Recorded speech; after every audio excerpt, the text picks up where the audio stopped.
कर रहे हैं। देखिए, हम अभी नक्षत्रों पे बात कर रहे हैं और विशाखा तक हम बात कर चुके थे। मैंने काफी मनन चिंतन के बाद एक चीज मेरे जहन में, मेरे मन मस्तिष्क में आई कि नक्षत्र के बाद मैं आपको दशा और गोचर पढ़ाऊं। पहले दशा और गोचर पढ़ाने से आपका क्या है कि रुचि उस तौर थोड़ी सी और प्रगाढ़ हो जाएगी। आप अब ये तो देखने लग गए, ये तो आपको पता चलने लग गया कि कोई घटना है या नहीं है, संतान है या नहीं है, नौकरी है या नहीं है, विवाह है या नहीं है तो किस स्तर का, किस प्रकार से होगा। अब वो इवेंट कब होगा, एक्चुअली वो इवेंट के निर्धारण के लिए दशा और गोचर का आना अत्यंत जरूरी है। तो जो प्राइमरी स्टेज पे, प्रारंभिक स्टेज पे जितना गोचर और दशा आनी चाहिए, मैं सोचता हूं कि फर्दर विवेचन से पहले वह आपको करा दूं, ताकि आपका मन जो है कुंडली विश्लेषण में लगने लग जाए। कि आपने देखा कि भाई ये विवाह योग है, विवाह योग बनता है, अब ये कब होगा। तो हर घटना जो घटित होती है वह दशा और गोचर पे आधारित होती है, कि दशा और गोचर उस घटना को घटाने के आते हैं, तब वह घटना घटित होती है। तो हम दशा और गोचर पे बात करेंगे, ताजिक के योगों की भी बात करेंगे, वह हम थर्ड लेवल में करेंगे। ताजिक के योग भी घटना को घटाने में अपना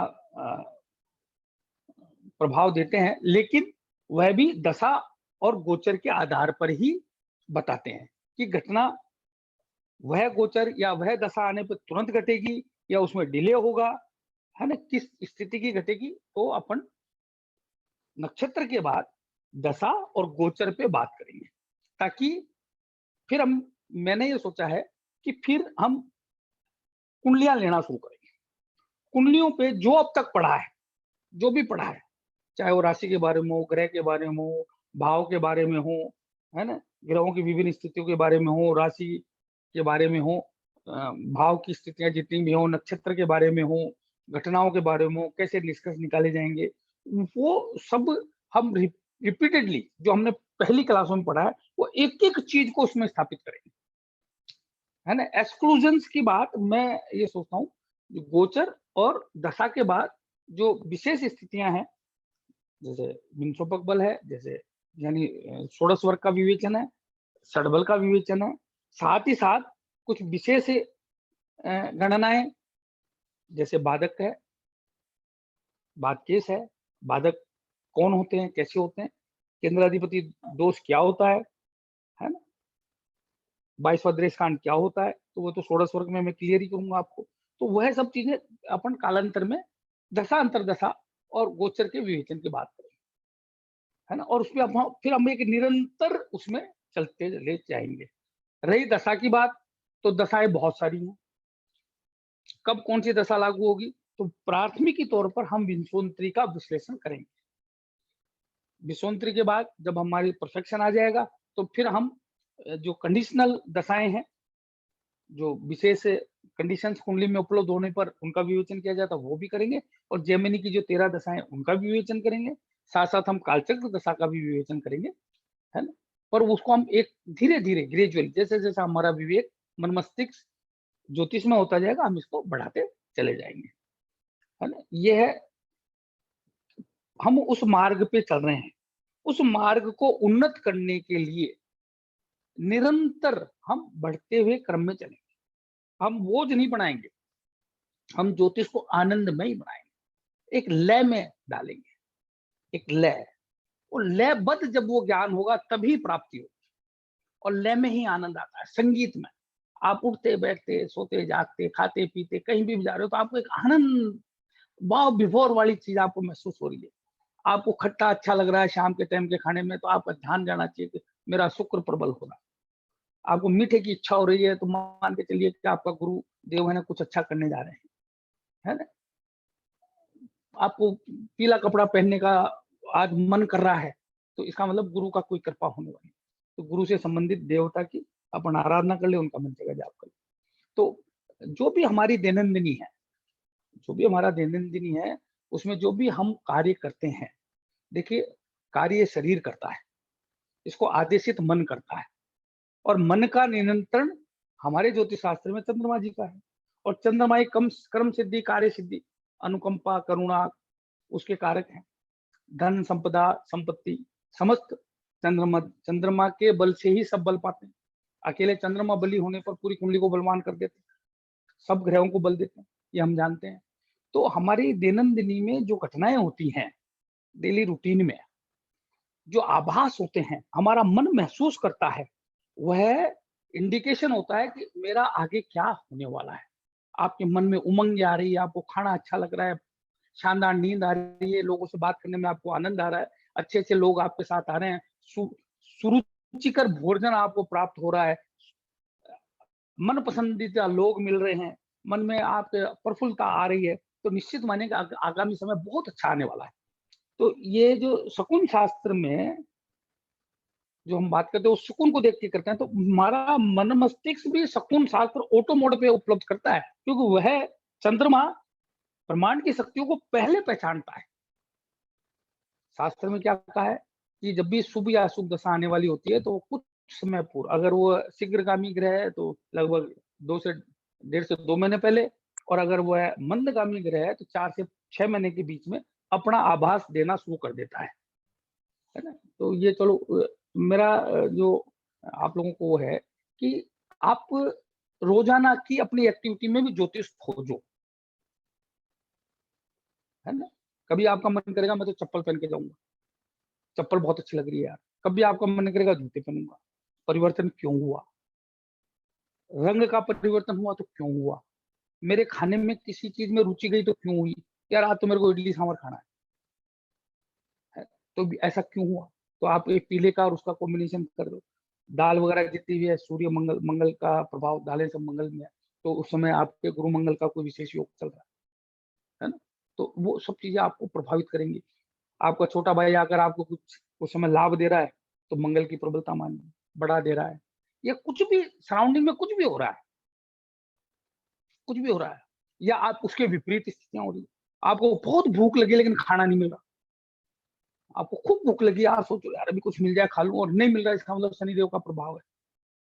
पंचमेश जो है ना अभी गलत गोचर में जा रहे हैं, या पंचमेश का संबंध कहीं और से हो रहा है, शनिदेव की प्रबलता होगी तो भूखा मारेंगे, राहु देव की प्रबलता होगी तो भूखा मारेंगे, वहीं गुरुदेव की प्रबलता होगी तो इतना सा चाहोगे इतना मिलेगा, है ना। आपका मन कर रहा है यार मैं आज किताब पढ़ूं, और इस तो आप अपना द्वितीय भाव बुध को देखें, है ना। तो वो चीजें हैं, तो वो आप रोज हर बात में बात करो, तो आपको फिर उसमें नक्षत्र भी खोजने की कोशिश करो।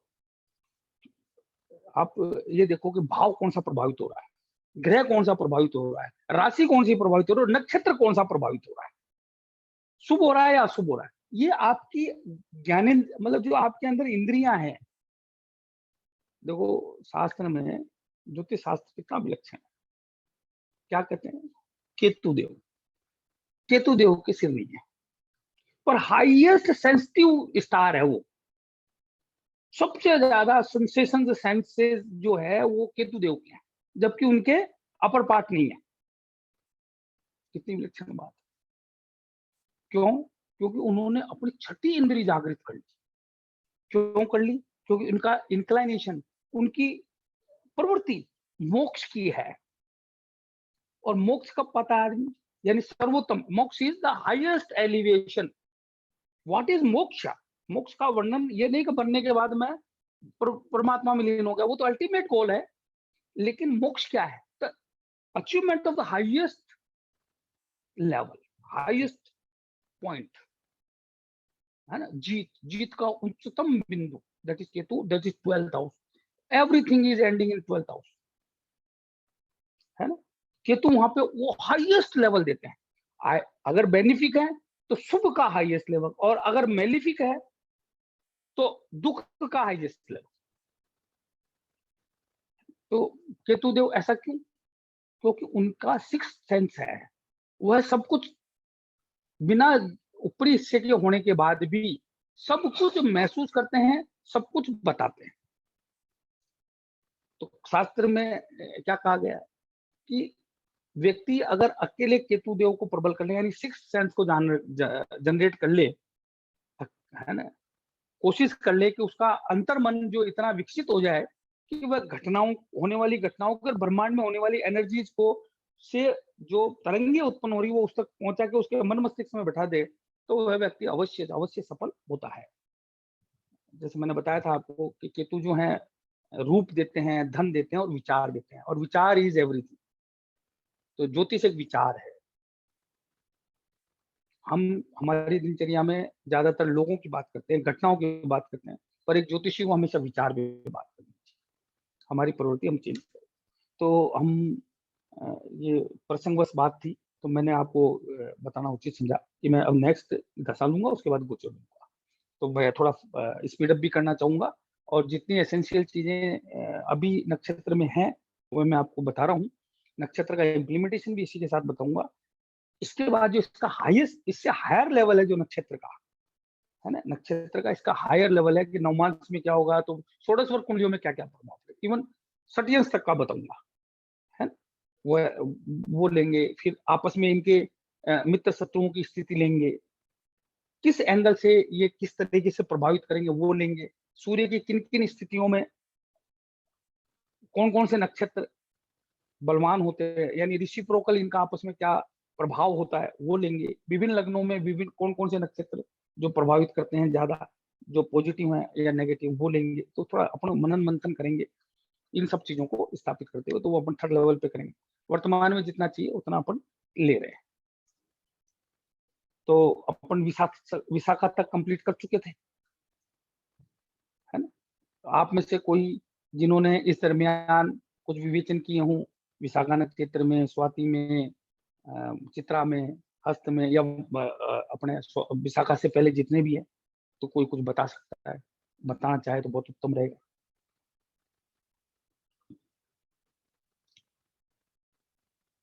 व्यक्तिगत एक्सपीरियंस के शेयर करने से ज्योतिष समृद्ध होता है, और वह बात मन मस्तिष्क में स्थापित हो जाती है। यार फलाने व्यक्ति ने फलाने टाइम पे ये बात की, फिर वो कभी नहीं भूलता आदमी। तो आप में से जो भी कोई कुछ प्रकाश डालना चाहे, किसी ने देखा हो कुछ विशेष। हेलो,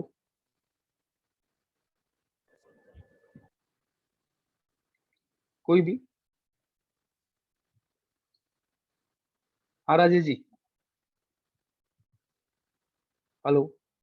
सब थोड़ी आवाज में दिक्कत रहती है। हेलो, चलो लेट मी हेलो कंटिन्यू। हाँ बताइए बताइए बताइए बताइए देखो बताइए। सर, आप चीजें सर कंटिन्यू। हाँ हाँ बताइए, कुछ कोई विशेष बात हो तो, कोई इस सर दरमियान बस आपने कोई देखा। हस्त वाली जो थी उसी पे था। हाँ हाँ हाँ हाँ। बाकी मैंने एक दो कुंडलियां और भी देखी थी, उनमें भी वही सब चीजें वापस मिली मुझे।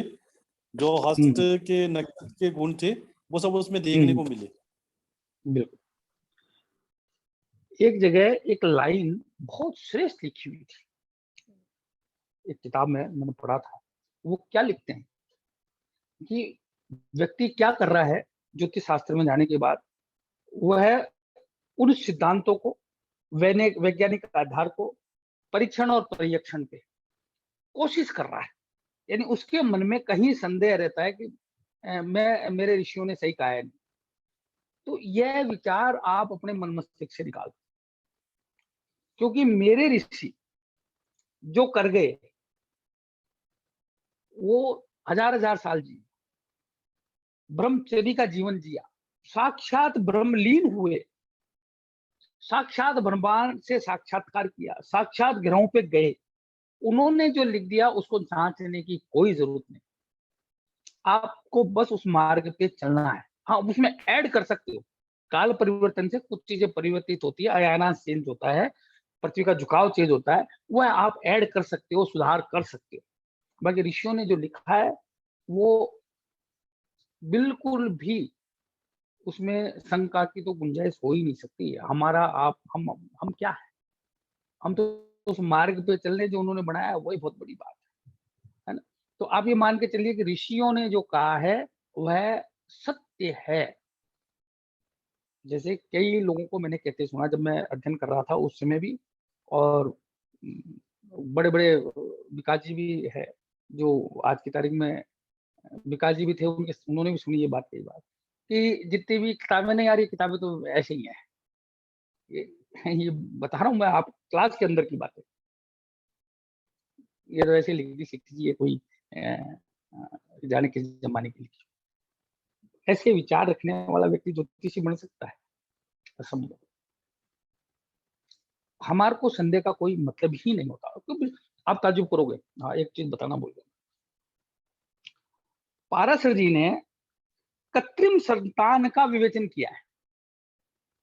जिस आईवीएफ की आज आप बात करते हो, उन्होंने उसके योग लिखे कि इस समय कृत्रिम संतान होगी। बताओ आप भाई, एक संतान जारज हो गई स्वयं के, भाई एक जारज संतान होगी स्वयं की, एक अन्य की भी हो सकती है, दोनों संतान है, वेद और अवेद। लेकिन उन्होंने कृत्रिम संतान तक का वर्णन किया। बताओ कृत्रिम संतान किसको कहोगे? उन्होंने सोतेली संतान का भी वर्णन किया है कि यहाँ सोतेली संतान होगी, यहाँ कृत्रिम संतान होगी, यहाँ जारज संतान होगी। आप पढ़ोगे कि ये जारज पुत्र होगा या अन्य अन्य प्रकार से होगा, वो उन्होंने स्पष्ट वर्णन किया है। अब बताओ आप, कौन कथा उस जमाने में ये विद्या नहीं थी, है ना? कितना छोटा सा ज्ञान है लोगों को। भाई इसका मैंने थोड़ा विवेचन किया तो मैंने ये पाया, मैं समझता हूँ, वो मेरी सोच गलती भी हो सकती है, कि जो महाभारत के अंदर जो अंबालिका अंबिका के जो संतानें पैदा हुई, पांडु कैसे थे आपको पता ही है, तो उनके वो संतानें मेरे को जहां तक लगता है वो कृत्रिम प्रकार से पैदा हुई, जिसका कि वर्णन पाराशर जी ने किया है। तो इस पर अपन आगे विवेचन करेंगे, जब हम रिसर्च में जाएंगे ना, तो मैं आपको एक एक योग लिख के दूंगा। एक बात आ गई तो एक बात और कहना चाहूंगा कि संतान विवेचन में हम चूंकि ज्योतिषी बनने जा रहे हैं और कभी हम बड़े संकट में फंस सकते हैं, तो आप पुरुष की कुंडली में संतान विवेचन को आप टाल दें तो अच्छा है। अब पुरुष की कुंडली में संतान का विवेचन ना करें, है ना? आपने विवेचन कर दिया कि किसी स्थिति में संतान नहीं होनी होगी आपकी और हो गई, तो वो बड़ा गलत हो जाएगा। तो आप, क्योंकि शास्त्र कहते हैं कि पुरुष की कुंडली में संतान जो है ना वो वर्चुअल है और स्त्री के एक्चुअल है। स्त्री की में करें आप गणना, बिंदास होके करें, और वो बिल्कुल सही आएगी, वह बिल्कुल सही आएगी। तो थोड़ा सा इस पे आप है ना कभी भी संतान उत्पत्ति में पुरुष की कुंडली में ज्यादा एक्सपर्ट कमेंट नहीं करनी, उसको ना थोड़ा सा है ना, शुभ आता हो तो ये बोल देना हाँ भाई होना चाहिए, हो ज्यादा नहीं। चलो, तो अभी कितने हो गए इस पे ग्रुप में? सर 11 लोग जुड़े हुए हैं अभी। अच्छा, इंटरेस्ट कम हो रहा है चलो 11 लोग, कंफर्मेशन मांगी थी मैंने, उसके बाद में भी 11 लोग आए हैं। चलो कोई बात नहीं, जिसको भाग्य में होगा उसको मिलेगा। हर एक के भाग्य में हर चीज नहीं होती। अब मैं अगला नक्षत्र ले रहा हूं, 17वां अनुराधा। अनुराधा, अनु यानी पीछे, राधा राधा के पीछे। विशाखा में मैंने बताया था राधा, और ये अनुराधा यानी राधा के पीछे। Star of feminine energy, star of feminine energy, है ना? और star of success, Anuradha is star of success, star of feminine energy, है ना? फेमिनाइन एनर्जी, अनुराधा बहुत श्रेष्ठ नक्षत्र है, शनि देव का नक्षत्र है।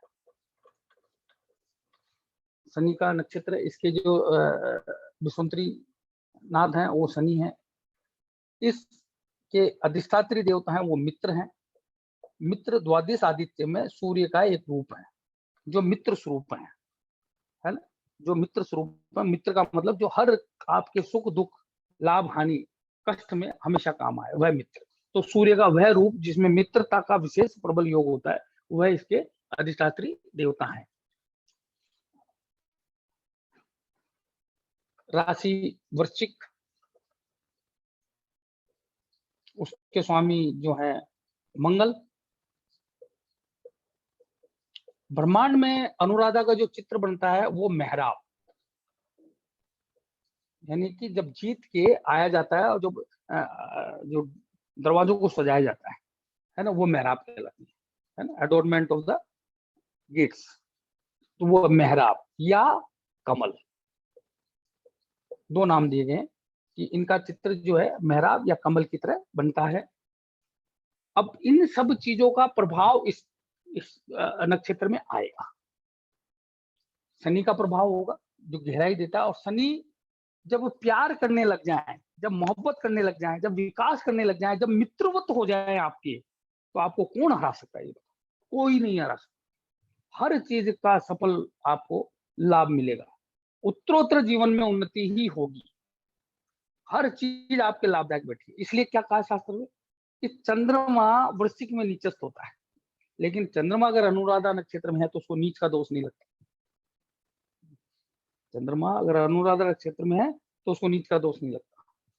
इसको और आगे जब आगे बढ़ाऊंगा तो शनि फिर मित्र, सूर्य के उस रूप के साथ जो जहां पे वो मित्रवत रहते हैं, स्टार ऑफ सक्सेस, हर तरह की सक्सेस, हर तरह की मेहनत आपको फल देगी, है ना। वृश्चिक राशि का मंगल जो दृढ़ संकल्प देता है, हमेशा चलायमान बनाता है, व्यक्ति को चंचल बनाता है, आदमी हमेशा एक्टिव रहना चाहता है, हमेशा नई नई चीजों को खोदना चाहता है, तो मंगल का प्रभाव। तो मंगल शनि, अब यहाँ पे शनि का शुभ रूप है, मंगल राशि से उनका शुभ रूप है ना। तो ये एक बहुत ही श्रेष्ठ नक्षत्र है। और अनुराधा यानी राधा के बाद तो यह प्रेम की प्रकाष्ठा शो करता है, प्रेम की प्रकाष्ठा शो करता है। अब देखिए एक ऐसा भी शास्त्र में लिखा है कि अनुराधा नक्षत्र में किसी व्यक्ति का चंद्रमा हो तो उसकी पत्नी उस आदमी पे ब्लाइंड फेथ करती है। वह कितनी भी गलती करे, दुनिया कितना भी कह दे, पत्नी उसको हमेशा अच्छा ही माने, हमेशा अच्छा ही माने। जैसे जो अपने केंद्रीय मंत्री थे, जो मी टू जो चला था, उनके अनुराधा नक्षत्र में है चंद्रमा, तो इतना सब कुछ प्रकरण हो गया, लेकिन उनकी पत्नी आज भी उनके साथ खड़ी है ना। क्या नाम था उनका? अकबर,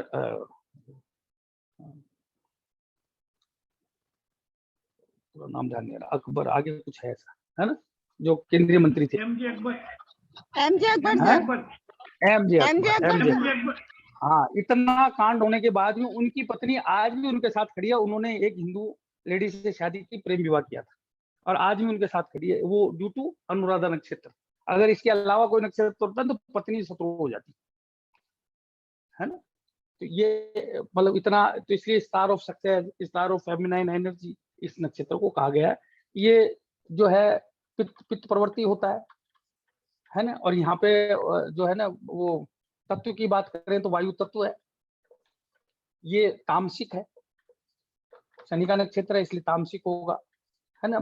मध्य नाड़ी होगी इसकी, और इसका जो योनि है अनुराधा की, वह होती है मृग, मृग लेडी लेडी मृग, है ना। मृग यानी कि जो ये, ठीक है ना, मृग योनि होती है इसकी। और प्रवृत्ति है अनुराधा के अंदर व्यक्ति को नाग नाग चंपा का पेड़ लगाना चाहिए, और शरीर में ये हृदय के अंदर निवास करते हैं। हमारे शरीर में हृदय हृदय अनुराधा में आता है, हृदय अनुराधा में आता है। पित्त प्रवृत्ति है, वायु तत्व है, तामसिक है, मध्य नाड़ी है, उनका वो है, और नाग चंपा लगानी चाहिए, और हृदय में इनका निवास कहा गया है। इसके अलावा इसमें जो नामाक्षर है वो है रा री रू वे रो ताती तूते तो, ताती तूते तो, फिर ताती तूते तो, नानी नूने नो, ताती तूते तो नानी नूने नो, तो नान ताती तूते तो इसमें ताती तूते तो आके फिर नानी नूने नो, फिर या यू ये ओ, तो यो तो चला जाएगा धनु में, और या यू ये ओ वो ज्येष्ठा में जाएगा। ठीक है ना, ये इसके नामाक्षर है, नानी नूने नो, ये इसके नक्षत्र नामाक्षर है ना। और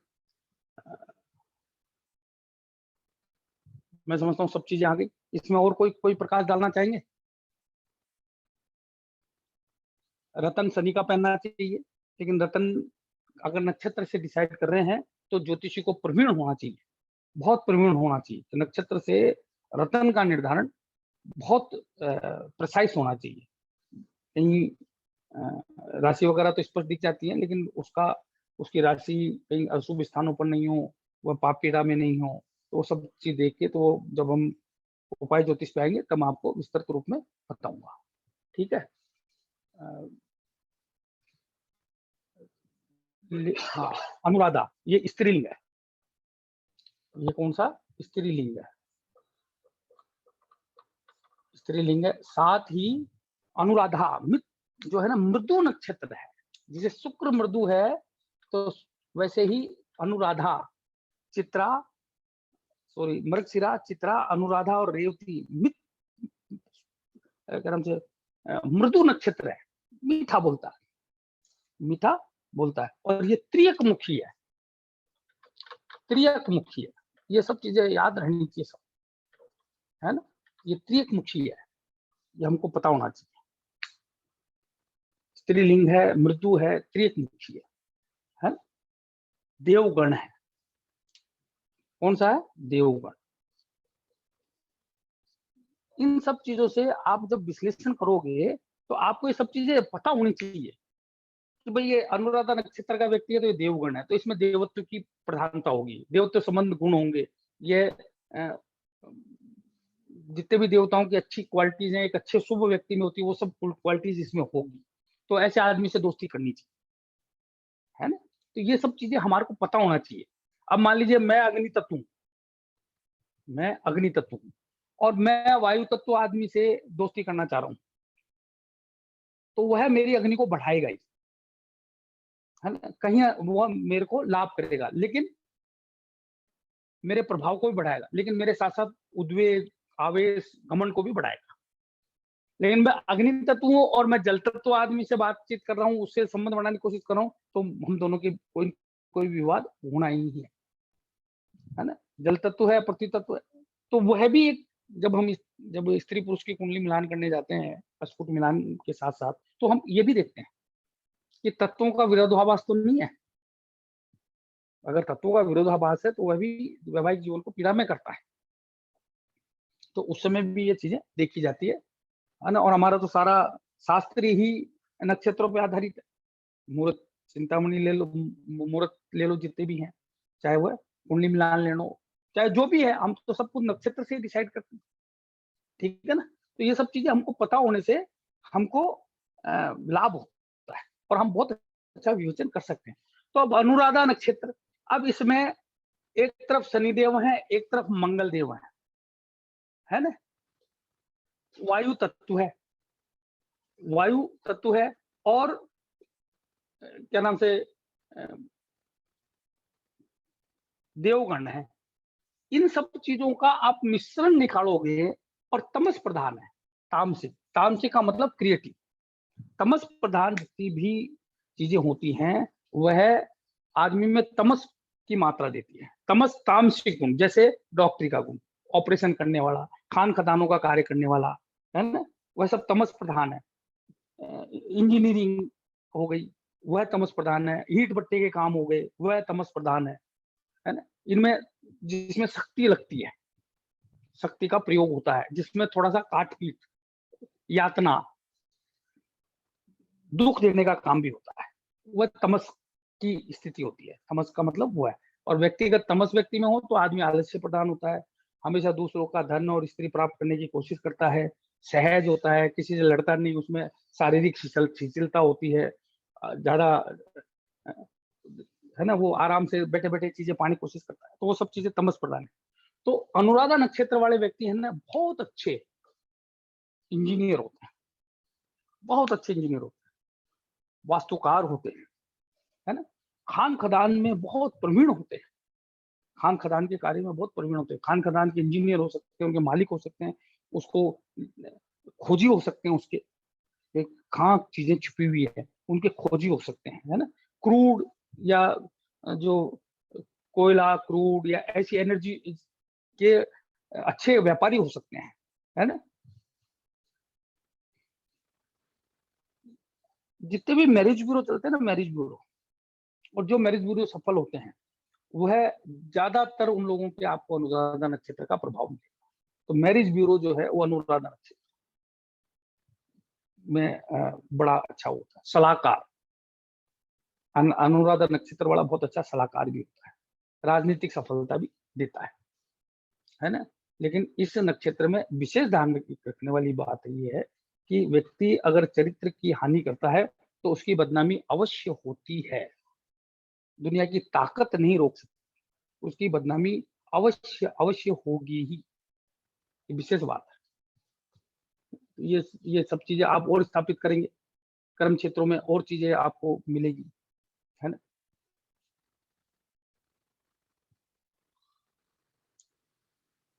कन्फेक्शनरी के जो काम होते हैं ना, कन्फेक्शनरी मिठाई के, वो भी अनुराधा नक्षत्र में बहुत अच्छे आते हैं। ठीक है, और कोई कोई प्रकाश डालना चाहेगा, किसी का है अपने में से?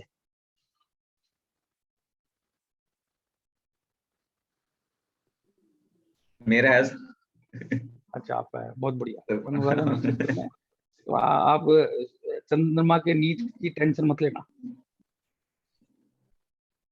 चंद्रमा का नीचत तो भंग हो जाता है अनुराधा। और आप तो बाय प्रोफेशन भी इंजीनियर हो, हाँ है ना, सिविल इंजीनियर हो ना आप?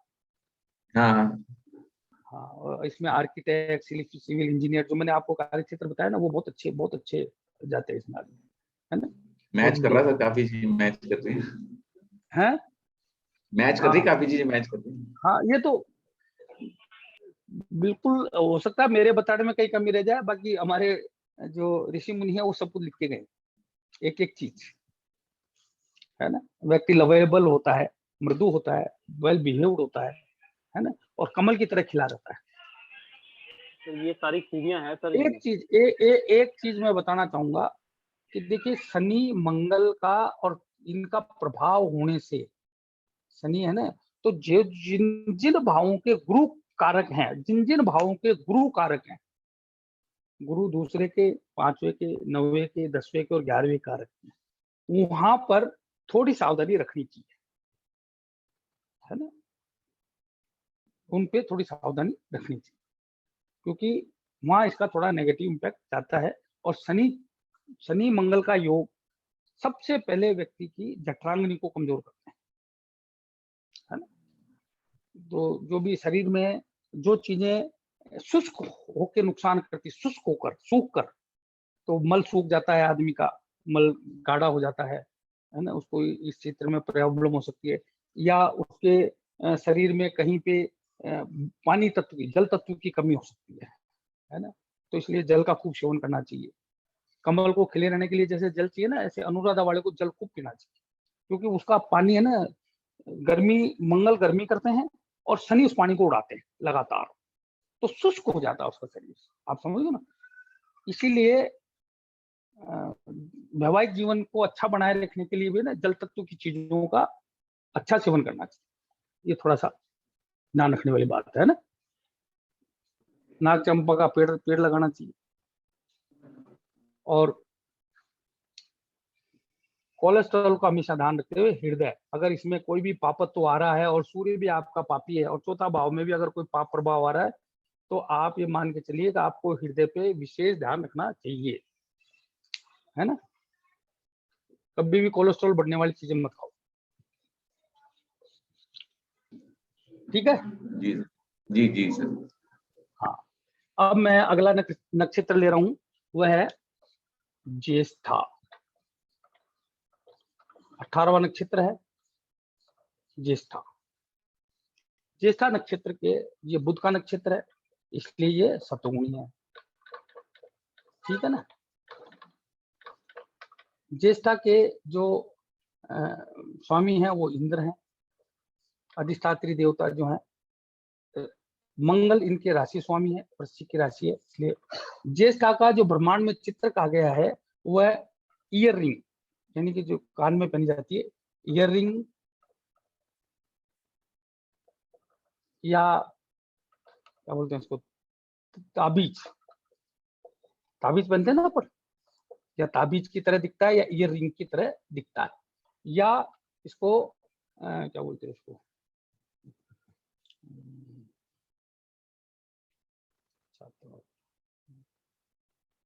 ताबीज और ईयर रिंग एक और है, वो अभी मेरे ध्यान में आ जाएगा। तो इसकी तरह ये दिखता है ना।